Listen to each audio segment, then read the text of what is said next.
parce qu'on est déjà presque arrivé à terme de cette émission, on va évoquer une question, une épidémie, Ebola, qui a fait plusieurs victimes à l'Est, dont vous réclamez être originaire. Alors, dans le mouvement sportif, quelle action pour épargner d'autres vies?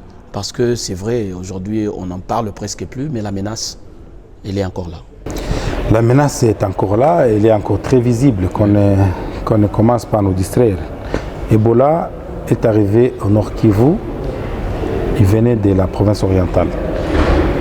Nous avons commencé à crier et à tirer sur la sonnette d'alarme quand Ebola est arrivé à la frontière entre le Nord Kivu et la province orientale dans le secteur de Mambasa. Nous avons dit, attention, cette épidémie, si nous on ne fait pas attention, il va entrer chez nous.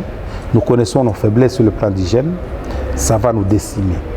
Nous l'avons dit, mais on ne nous a pas entendus. Ebola, nous lui avons ouvert les portes.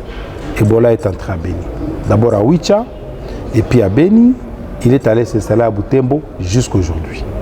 Donc Ebola a eu le temps de s'épanouir, Ebola a eu le temps de se mettre à l'aise et à consumer la population sérieusement. Vous arrivez dans un village, la porte est fermée, on vous dit vous croyez qu'ils sont allés au champ. Non, la population est partie, il n'y a plus rien. Papa, maman, enfant, tout le monde est parti. Je crois que le vrai bilan de cet Ebola n'ont jamais été publiés. Mais nous nous battons à l'Est pour que cette affaire, on mette fin à cette aventure d'Ebola. On a voulu faire comprendre à la population que c'est une affaire politicienne et que les gens pouvaient mourir en priant. Et nous nous sommes rendus compte que nous avons tué nos propres frères. Aujourd'hui, les gens, ils ont pris conscience et nous nous sommes lancés personnellement avec nos moyens propres dans une sensibilisation accrue afin de faire comprendre à la population que là où Ebola est arrivé, il doit s'arrêter là. Il doit s'arrêter net et que nous devons apprendre dans nos langues comment lutter contre cette épidémie. Alors, les dirigeants, les médecins et le gouvernement ont compris.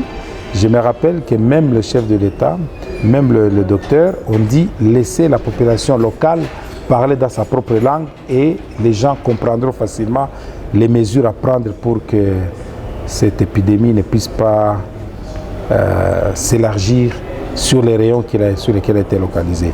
Aujourd'hui, les choses semblent se stabiliser, mais Ebola est toujours présent. Et nous sommes dans l'affaire, nous sommes vraiment avancés dans la sensibilisation en tant que notables du coin.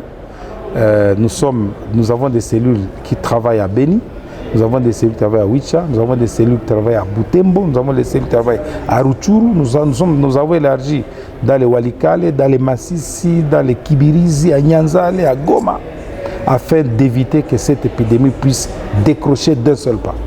Et nous avons réussi, avec nos pauvres moyens, nos maigres moyens, à sensibiliser. Et nous pensons que nous n'avons pas été distraits et que les choses se passent plutôt très bien. Nous disons tout simplement au gouvernement de continuer à prendre les choses en sérieux. Parce que cet Ebola-là, s'il sort du Nord Kivu, ne vous en faites pas, l'Ouganda va venir l'attaquer à l'intérieur, le Rwanda va venir l'attaquer à l'intérieur. Ils ne vont pas accepter, les pays voisins ne vont pas accepter que Ebola arrive à leurs frontières. Parce que nous, les Congolais, nous sommes distraits. Et là, nous allons commencer à crier que non, les Rwandais sont entrés. Non, ils vont venir attaquer Ebola à l'intérieur pour que ça n'arrive pas à leurs frontières. Ce n'est pas normal quand vous voyez les dispositifs sanitaires que les Rwandais mettent en place à Gisenyi au Rwanda, nous ne sommes pas capables, nous Congolais, à mettre les mêmes dispositifs en place à Goma. Ce n'est pas normal. Vous voyez comment les voisins sont alertés vis-à-vis d'Ebola. Un problème de moyens ou de volonté politique. De volonté politique. De volonté politique. Ouais. Ce n'est pas normal quand vous êtes à la frontière de l'Ouganda.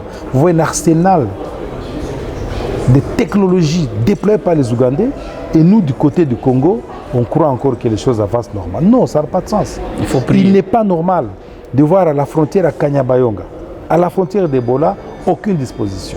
Et le but, c'est passe du nord au sud, de l'est à l'ouest, aucune disposition à l'intérieur. Comme si Ebola était devenu notre sœur. Ça n'a pas de sens. Est-ce qu'à l'occasion des matchs de football, par exemple, il y a certaines pratiques très dangereux. Et là, c'est mon secteur. Oui. Ainsi, j'avais lancé un slogan pour dire que nous, sportifs, nous refusons Ebola. Et nous, sur l'RDG, nous refusons Ebola. Nous, dans la pratique de football, nous refusons Ebola. Vous voyez à l'Est, les sportifs ont tous porté des t-shirts à mes frais, des panneaux partout à nos frais, pour dire à la population, nous les sportifs, nous nous engageons pour mettre fin à Ebola. Et nos équipes sont spécialement composées de jeunes sportifs.